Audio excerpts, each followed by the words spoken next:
حدیث قدسی ہے، اللہ تعالیٰ کہتے ہیں اخذتم ثمرۃ قلبہ، تم نے اس کے دل کے پھل کو لے لیا.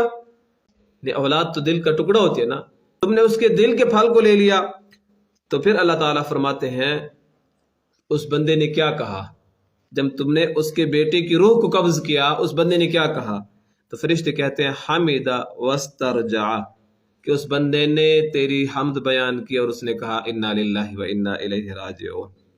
تو اللہ تعالیٰ فرماتے ہیں میرے اس بندے کے لیے جنت میں ایک خاص کوٹھی بنا دو اور اس کا نام رکھ دو بیت الحمد، تعریف کرنے والا گھر. اس بندے کو وہ مقام ملے گا جنت کے اندر. بسم اللہ الرحمن الرحیم. وَلَنَبْلُوَنَّكُمْ بِشَيْءٍ مِّنَ الْخَوْفِ وَالْجُوعِ وَنَقْصٍ مِّنَ الْأَمْوَالِ وَالْأَنفُسِ وَالثَّمَرَاتِ وَبَشِّرِ الصَّابِرِينَ الَّذِينَ إِذَا أَصَابَتْهُم مُّصِيبَةٌ قَالُوا إِنَّا لِلَّهِ وَإِنَّا إِلَيْهِ رَاجِعُونَ أُولَٰئِكَ عَلَيْهِمْ صَلَوَاتٌ مِّن رَّبِّهِمْ وَرَحْمَةٌ وَأُولَٰئِكَ هُمُ الْمُهْتَدُونَ. صدق اللہ العظیم. اللہم صل علی محمد النبی الامی وعلی آلہ وسلم تسلیما. معزز سامعین و ناظرین گرامی، سورۃ البقرہ آیت نمبر 155 تا 157 آپ حضرات کے سامنے تلاوت فرمائی. اللہ تبارک و تعالی فرماتے ہیں وَلَنَبْلُوَنَّكُمْ بِشَيْءٍ مِّنَ الْخَوْفِ وَالْجُوعِ، اور ضرور ہم خوف اور ہراس اور بھوک کی تکلیف میں تمہیں آزمائیں گے. وَنَقْصٍ مِّنَ الْأَمْوَالِ وَالْأَنفُسِ وَالثَّمَرَاتِ، اور مال اور جان اور پھلوں کے نقصانات سے بھی آزمائیں گے. وَبَشِّرِ الصَّابِرِينَ، اے پیغمبر صبر کرنے والوں کو خوشخبری دے دو. الَّذِينَ إِذَا أَصَابَتْهُم مُّصِیبَةٌ، وہ لوگ جنہیں جب کوئی مصیبت پہنچتی ہے قَالُوا إِنَّا لِلَّهِ وَإِنَّا إِلَيْهِ رَاجِعُونَ، تو کہہ اٹھتے ہیں کہ ہم تو اسی اللہ کے ہیں اور ہمیں اسی کی طرف لوٹ کر جانا ہے. اولئک علیہم صلوات من ربہم ورحمہ، ایسے ہی لوگ ہیں جن پر اللہ کی بخششیں اور رحمتیں ہیں. واولئک هم المہتدون، اور صرف یہی لوگ سیدھی راہ پر ہیں.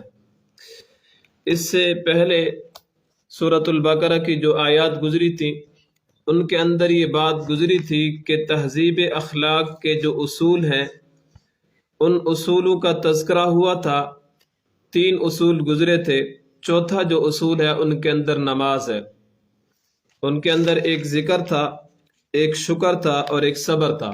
چوتھے نمبر پہ دعا ہے، اور دعا کے اندر یہاں پہ جو دعا سکھائی گئی ہے انا للہ و انا الیہ راجعون، یہ دعا قرآنی بھی ہے اور یہ دعا نبی کریم صلی اللہ علیہ وسلم کی طرف سے بھی یہ دعا سکھائی گئی ہے. تو صبر کے بارے میں اللہ تبارک و تعالی نے خصوصی طور پر ذکر کیا وبشر الصابرین، کہ صبر کرنے والوں کو بشارت دے دو. اور ایک دوسرے مقام پہ اللہ تبارک و تعالی نے فرمایا ان اللہ مع الصابرین، اللہ تعالیٰ صبر کرنے والوں کے ساتھ ہے. جو گزشتہ آیت تھی، آیت نمبر 154 وَلَا تَقُولُوا لِمَن يُقْتَلُ فِي سَبِيلِ اللَّهِ أَمْوَاتٌ، اسی آیت کے ساتھ اس آیت کا جوڑ اور ربط کیا ہے؟ ظاہر سی بات ہے جب کسی بندے کی شہادت ہوتی ہے، موت واقع ہوتی ہے، جب بندہ اس دنیا سے رخصت ہوتا ہے تو انسان پہ مصیبت آتی ہے، پریشانی آتی ہے، انسان کو دکھ پہنچتا ہے، انسان کو صدمہ پہنچتا ہے. تو ایسے موقع پہ اللہ تبارک و تعالی نے فرمایا وَلَنَبْلُوَنَّكُمْ، ہم تمہیں ضرور آزمائیں گے. پھر آزمائش کی مختلف قسمیں ہوں گی. کبھی خوف کی آزمائش ہوگی، کبھی بھوک کی آزمائش ہوگی، کبھی مال کے اندر نقصان ہو جائے گا، کبھی جان کے اندر نقصان ہو جائے گا، کبھی پھلوں کے اندر نقصان ہو جائے گا. لیکن ان نقصانات پہ جو بندہ صبر کرے گا، اللہ اپنے نبی سے کہہ رہے ہیں وبشر الصابرین، صبر کرنے والوں کو بشارت سنا دو، خوشخبری سنا دو. یہ چھوٹی چھوٹی آزمائشیں آئیں گی. آزمائش جو ہے یہ ایمان کا تقاضا ہے کہ جو بندہ ایمان لے آیا ہے اس بندے پہ آزمائشیں آئیں گی، اس بندے پہ آزمائشیں آئیں گی. یہ نہیں کہ ایک بندہ کہتا ہے کہ میں ایمان لے آیا لیکن اس کے بعد کسی قسم کی پریشانی اور مصیبت نہیں آئے گی. اسی کا ذکر قرآن کریم کے اندر کئی دفعہ آیا ہے. اسی طرح حدیث شریف کے اندر آتا ہے یبتلی الرجل بقدر دینہ، جس قدر بندہ دیندار ہوگا اس کی دینداری کے مطابق اس کو آزمائشوں سے گزارا جائے گا. اگر بندہ چھوٹے درجے کا دیندار ہے تو اس پہ چھوٹی آزمائشیں آئیں گی. اگر اس کا درجہ بڑھ رہا ہے، دینداری میں تقوی میں آگے بڑھ رہا ہے، تو اس پہ آزمائشیں بھی بڑی بڑی آئیں گی. بڑی بڑی آزمائشوں کا مقابلہ کرنا پڑے گا. آپ پھر سوچیں گے کہ بندہ دیندار ہو اور اس پہ آزمائشیں یہ کیسی ہیں؟ آزمائشیں مختلف قسم کی آ سکتی ہیں. کچھ آزمائشیں یہاں قرآن کریم کے اندر آئی ہیں، کچھ آزمائشیں ہمارے ماحول کے اندر ہوتی ہیں. آپ دین پہ چلیں گے، گھر والے، معاشرے والے، خاندان والے، تعلق والے، دوست احباب یہ رکاوٹ بنے گی، یہ آزمائش بنے گی. یہ کام نہ کرو، آپ تبلیغ نہ کرو، آپ تعلیم نہ کرو، آپ تلاوت نہ کرو، آپ جہاد نہ کرو، ذکر کی محفل میں نہ جاؤ. مختلف قسم کی رکاوٹیں آپ کے لیے کھڑی ہو جائیں گی. یہ آزمائش ہوتی ہے آپ کے لیے، یہ آزمائش ہوتی ہے. لازمی نہیں کہ انسان کے اوپر کوئی زلزلہ آ جائے، طوفان آ جائے، موت آ جائے، صرف یہ آزمائش ہے. یہاں پہ تو اللہ تبارک و تعالیٰ نے کچھ آزمائشوں کا ذکر کیا ہے. تو ان آزمائشوں میں جو آزمائشیں اللہ تعالیٰ نے یہاں پہ ذکر کی ہیں، پہلی آزمائش اللہ تعالیٰ نے ذکر کی ہے وَلَنَبْلُوَنَّكُمْ بِشَيْءٍ مِّنَ الْخَوْفِ. خوف کے ذریعے تمہیں آزمایا جائے گا. خوف ایک اندرونی خوف ہوتا ہے، ایک بیرونی خوف ہوتا ہے. اندرونی خوف انسان کو اندر سے اپنے جو اعمال ہوتے ہیں ان کے بارے میں بھی انسان کو خوف ہوتا ہے. ایک بیرونی معاشرے کا خوف ہوتا ہے، حالات کا خوف ہوتا ہے. جب کہیں پہ جنگ چھڑ جاتی ہے تو کہیں سے گولا آ رہا ہے، کہیں سے راکٹ آ رہا ہے، کہیں سے فائر آ رہا ہے، تو ان چیزوں سے انسان خوف اور ہراس میں ہوتا ہے. جیسے اب ہمارے موجودہ حالات ہیں، اللہ تعالیٰ ہمارے حالات پہ رحم فرمائے. جیسے یہ حالات ہے، اس حالت میں انسان خوف میں ہوتا ہے. پھر اسی خوف کی وجہ سے معیشت تباہ ہوتی ہے، اسی خوف کی وجہ سے ملک کا، علاقے کا استحکام تباہ ہوتا ہے، اسی خوف کی وجہ سے تعلیمی نظام وہ برباد ہوتا ہے، اسی خوف کی وجہ سے سارا نظام جو ہے وہ درم برم ہو جاتا ہے. وجہ کیا ہے کہ انسان مینٹلی، ذہنی طور پر اس کا جو خیال ہوتا ہے وہ اسی جنگ کی طرف ہوتا ہے، اسی دہشت گردی کی طرف ہوتا ہے، اسی گولے بارود کی طرف ہوتا ہے. وہ نماز پڑھ رہا ہوگا لیکن اس کا خیال اس طرف ہوگا، ذکر کر رہا ہوگا، اس کا خیال جو ہوگا ان گولے بارودوں کی طرف ہوگا، بم دھماکوں کی طرف ہوگا. وہ ذہنی طور پر مطمئن نہیں ہوگا. پھر جو بندہ کسی چیز سے ڈرا ہوا ہو نا، تو تھوڑی سی آواز پیدا ہو جائے، اگرچہ کسی پھٹی وغیرہ کے گرنے کی ہو، تو وہ بندہ ڈر جاتا ہے کہ کیا ہو گیا کیا نہیں ہوا. تو چھوٹی سی آواز کی وجہ سے بھی بندہ ڈر جاتا ہے. تو اللہ تبارک و تعالی نے فرمایا وَلَنَبْلُوَنَّكُمْ بِشَيْءٍ مِّنَ الْخَوْفِ، اور ضرور ہم تمہارا امتحان لیں گے خوف کی وجہ سے، خوف کے ذریعے. خوف پھر دشمن کا حملہ بھی ہو سکتا ہے اور مختلف قسم کے انسان پر خوف طاری ہو سکتے ہیں. اہل مکہ کے بارے میں اللہ تبارک و تعالی نے فرمایا لِإِيلَافِ قُرَيْشٍ إِيلَافِهِمْ رِحْلَةَ الشِّتَاءِ وَالصَّيْفِ فَلْيَعْبُدُوا رَبَّ هَذَا الْبَيْتِ الَّذِي أَطْعَمَهُم مِّن جُوعٍ وَآمَنَهُم مِّن خَوْفٍ. اللہ تبارک و تعالی نے ان کو کھلایا، بھوک ان کی ختم کی، وَآمَنَهُم مِّن خَوْفٍ، اللہ نے ان کو خوف سے بھی امن میں رکھا، ان کے اوپر خوف بھی نہیں لایا.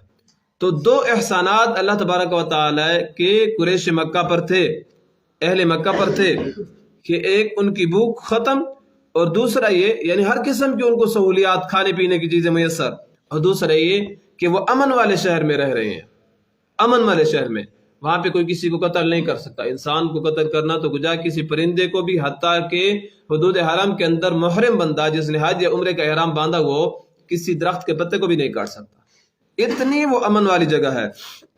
دوسری بات جو اللہ تبارک و تعالی نے ذکر کی ہے والجوع، بھوک کے ذریعے تمہارا امتحان لیں گے. بھوک بھی انسان کے اوپر آئے گی. انسان کی جو زندگی کا انحصار ہے یہ خوراک پر ہے، اور انسان کو خوراک نہ ملے، ظاہر سی بات ہے وہ ہر جائز ناجائز ذریعے اپنانے کی کوشش کرتا ہے. تو اللہ تبارک و تعالی نے فرمایا وَلَنَبْلُوَنَّكُمْ، ہم تمہارا امتحان لیں گے کہ جب بھوک آتی ہے تو بندہ ناجائز ذرائع کی طرف جاتا ہے یا اسی پہ صبر کرتا ہے. جو حلال تھوڑا سا مل رہا ہے اسی پہ صبر کرتا ہے، یا ناجائز ذرائع کی طرف جاتا ہے، چوری کی طرف جاتا ہے، ڈکیتی کی طرف جاتا ہے، سود کی طرف جاتا ہے، حرام مال کی طرف جاتا ہے، یا اسی پہ صبر کرتا ہے. وَلَنَبْلُوَنَّكُمْ، ضرور تمہیں آزمائیں گے، امتحان لیں گے.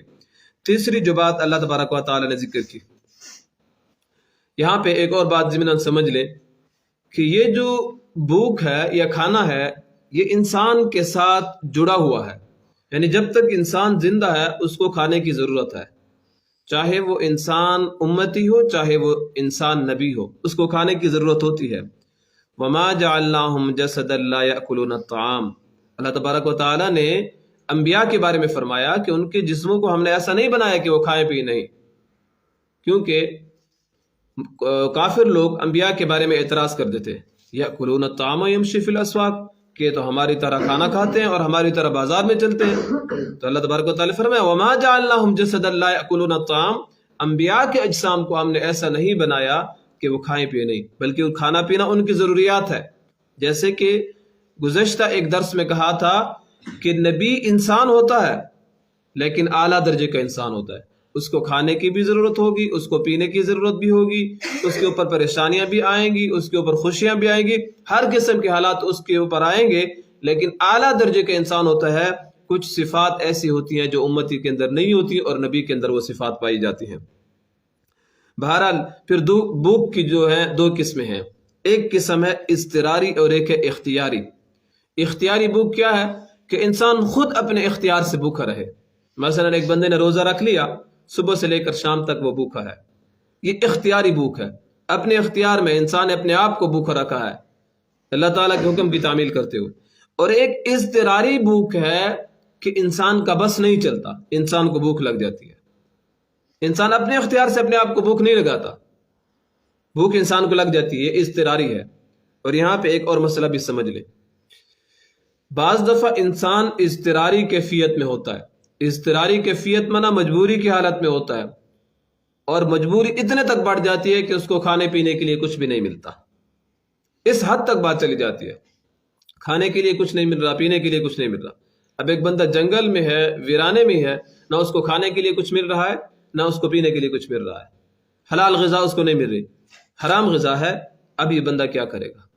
تو فقہائے کرام نے یہاں پہ مسئلہ لکھا ہے کہ یہ اضطراری کیفیت ہے، مجبوری کی حالت ہے، ایسی حالت میں اپنی جان بچانے کے لیے بندہ حرام لقمہ بھی کھا سکتا ہے تاکہ انسان کی جان بچ جائے۔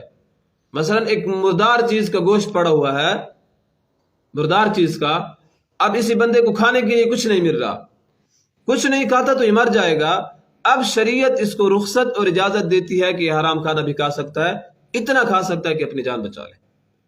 ایک بندہ ہے جس کو پیاس لگی ہوئی ہے، آس پاس کہیں سے اس کو پانی نہیں مل رہا، اور اتنی اس کی اضطراری کیفیت ہے کہ اگر کچھ بھی نہیں پیتا تو یہ مر جائے گا چند سیکنڈوں میں، منٹوں میں، تو پھر اس کے قریب جو چیز بھی پینے کے لیے پڑی ہو اس کو پی سکتا ہے، چاہے وہ حرام چیز کیوں نہ ہو، چاہے وہ شراب کیوں نہ ہو، چاہے وہ کسی جانور کا پیشاب کیوں نہ ہو، اس کو پی سکتا ہے۔ وجہ کیا ہے؟ اپنی جان بچانے کے لیے۔ اور اس اگر رخصت کو استعمال نہیں کرتا اور مر جاتا ہے تو یہ بندہ خودکشی کے زمرے میں جائے گا۔ جیسے خودکشی حرام ہے نا، علماء نے مسئلہ لکھا ہے کہ اگر کوئی بندہ صحیح سمجھدار بندہ خودکشی کرتا ہے تو ایسے بندے کے جنازے پہ علماء اور علاقے کے معتبر بندے نہ جائیں جنازے کے لیے، تاکہ اس کو سمجھ آئے کہ اس نے جرم کیا ہے۔ لیکن جہاں پہ فتنے کا خوف ہو، لڑائی جھگڑے کا خوف ہو، یہ صرف مسئلہ سمجھانے کے لیے ہے کہ اس نے بہت بڑا جرم کیا ہے، ورنہ اس کا مطلب یہ نہیں کہ وہ مسلمانی سے نکل جاتا ہے۔ بہرحال اس نے کلمہ پڑھا ہے، اس کا معاملہ اللہ تعالیٰ کے ساتھ ہے کہ اللہ تعالیٰ اس کو بخش دے، یا اللہ تعالیٰ اس کے ساتھ سختی کرے، یا اللہ تعالیٰ اس کے ساتھ نرمی کرے۔ ایمان والا تو تھا نا، اس نے ایمان سے انکار تو نہیں کیا، البتہ ایک بہت بڑا گناہ کیا ہے، گناہ کبیرہ کیا ہے، جو اللہ تعالیٰ کی امانت اس کے پاس تھی اس کو انسان نے غلط استعمال کیا اور اللہ تعالیٰ کی امانت کو ضائع کیا۔ اس لیے جو علاقے کے معتبر افراد ہوں، علاقے کا بڑا ہو، قاضی ہو، مفتی ہو، وہ اس کے جنازے پہ اور اس کی تعزیت کے لیے نہ جائے، تاکہ لوگوں کو مسئلے کا پتہ چلے کہ اس نے بہت بڑا جرم کیا ہے۔ لیکن اگر کوئی چلا گیا تو اس پہ گناہ بھی نہیں ہوگا۔ تو جو اتنا بڑا جرم ہے، جس بندے کو رخصت مل رہی ہے کہ اضطراری کیفیت میں، مجبوری کی حالت میں تو یہ چیز کھا سکتا ہے، اس نے کچھ بھی نہیں کھایا، کچھ بھی نہیں پیا، مر گیا، تو یہ خودکشی کے زمرے میں آئے گا۔ تو ہر جگہ پہ انسان کی بزرگی نہیں چلتی، شریعت کی بات بھی مانی جاتی ہے۔ بعض لوگ ہر جگہ پہ بزرگیاں دکھاتے ہیں تو بزرگیاں نہیں ہوتی، شریعت پہ چلا جاتا ہے، جہاں پہ شریعت رخصت دے وہاں پہ شریعت کی بات مانی جائے گی۔ اس کی ایک دو مثالیں سمجھ لیں۔ اب دیکھیں، سفر کے اندر نماز 2 رکعت ہے، حضر میں 4 رکعت ہے، گھر میں ہے آپ 4 رکعت نماز پڑھیں گے، سفر میں 2 رکعت ہے، 4 رکعت والی نماز۔ اب کوئی بندہ کہتے ہیں نہیں میں 2 رکعت نہیں پڑھتا، میں 4 رکعت پڑھتا ہوں، تو اس کی 4 تو کیا 2 بھی ادا نہیں ہوگی، سرے سے اس کی 1 رکعت بھی ادا نہیں ہوگی۔ کیوں؟ اللہ نے اس کو رخصت دی ہے، اسی رخصت پہ عمل نہیں کرتا، کہتا ہے یا اللہ تیری رخصت کی مجھے ضرورت نہیں ہے، میں تیری رخصت پہ نہیں چلتا، میں اپنی مرضی کے مطابق چلوں گا، پھر اس کی ایک رکعت بھی قبول نہیں ہوگی، ایک رکعت بھی اس کی قبول نہیں ہوگی۔ تو اس لیے جہاں پہ شریعت رخصت اور اجازت دے اسی رخصت کو قبول کرنا چاہیے۔ تیسرے نمبر پہ اللہ تبارک و تعالی نے ذکر کیا وَنَقْسِم مِّنَ الْأَمْوَالِ، مال کا نقصان، والانفس، اور جان کا نقصان۔ انسان کی جو معیشت ہوتی ہے، رزق کمانے کے جو ذرائع ہوتے ہیں، ان کا دار و مدار انہی چیزوں پر ہوتا ہے، مال پر ہوتا ہے، اولاد پر ہوتا ہے۔ اولاد کاروبار کرتی ہے اور اسی مال کو استعمال کیا جاتا ہے، لیکن کچھ آسمانی یا زمینی آفات ایسی آ جاتی ہیں جس کی وجہ سے مال ضائع ہو جاتا ہے، مثلا ژالہ باری ہو گئی یا سیلاب آ گیا جو ساری فصل کو تباہ کر کے اس نے رکھ دیا، ژالہ باری کے ذریعے بھی فصل تباہ ہو جاتی ہے۔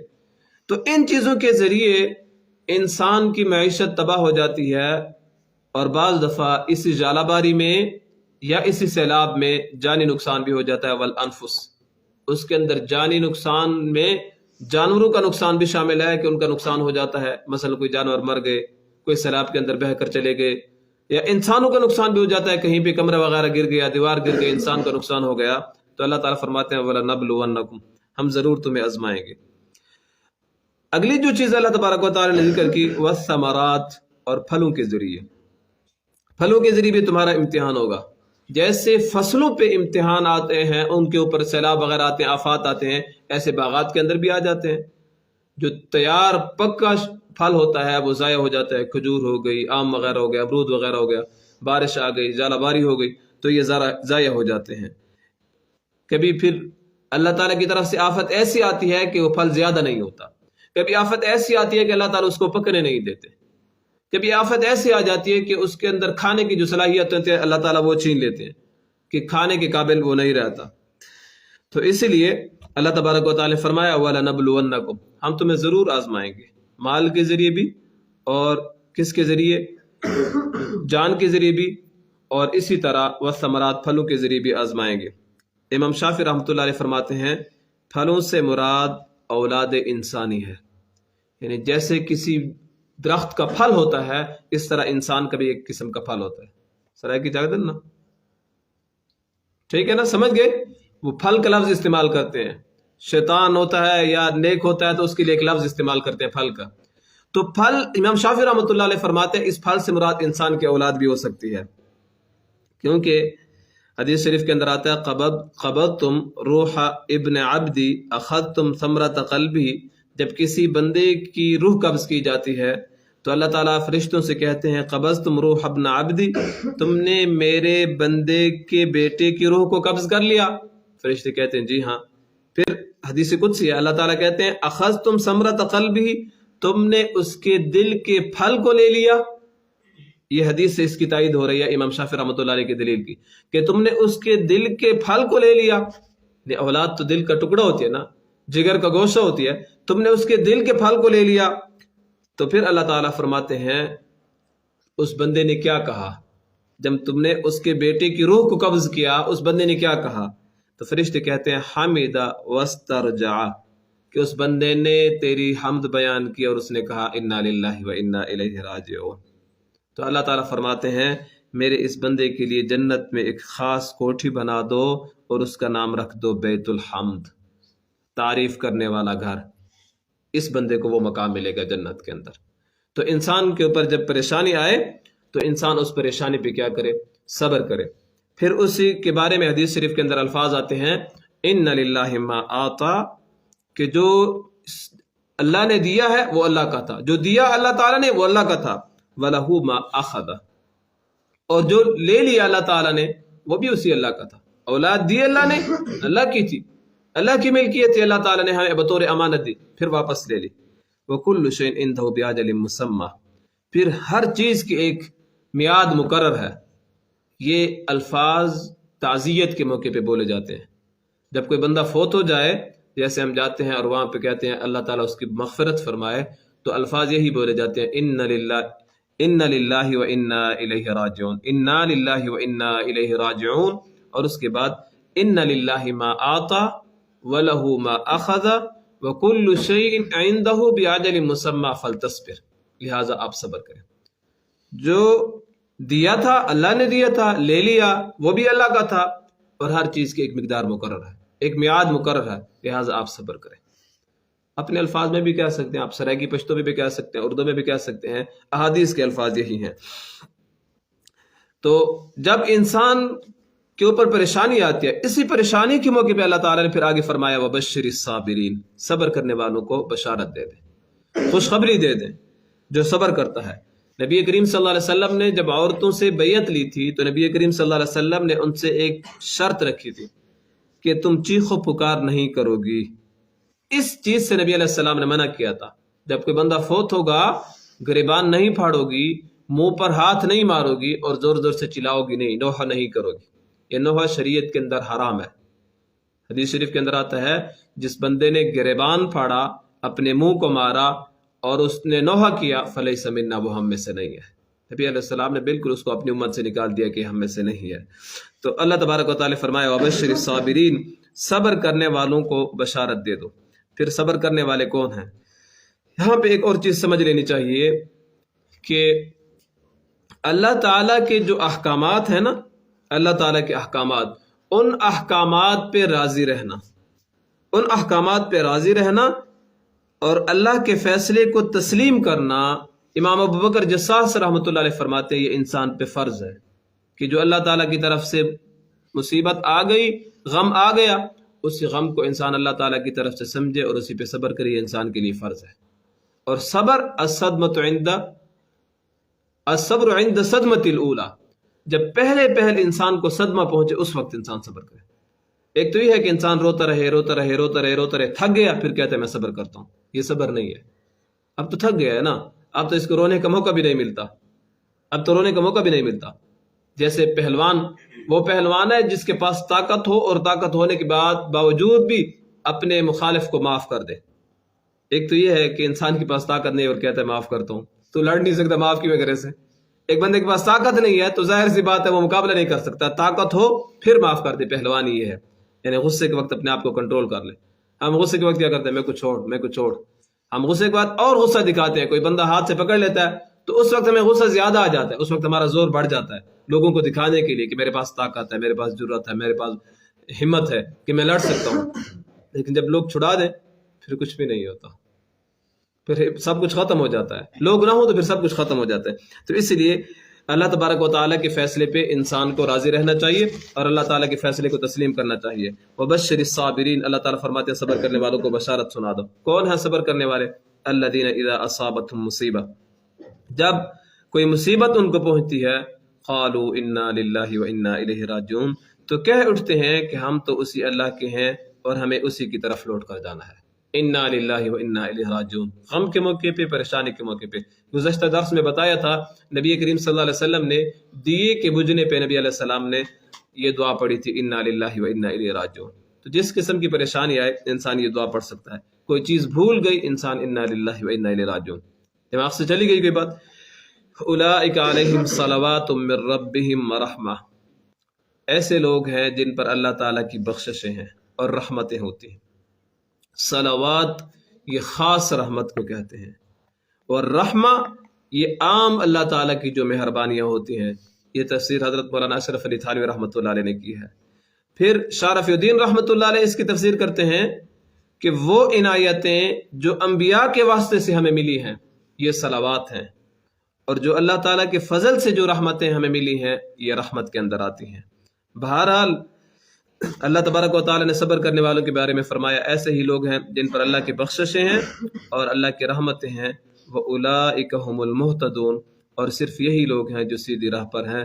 اللہ تبارک و تعالیٰ ہمیں قرآن احکامات کو سمجھنے اور سمجھ آ جانے کے بعد عمل کرنے کی توفیق نصیب فرمائے۔ وآخر دعوانا ان الحمد للہ رب العالمین۔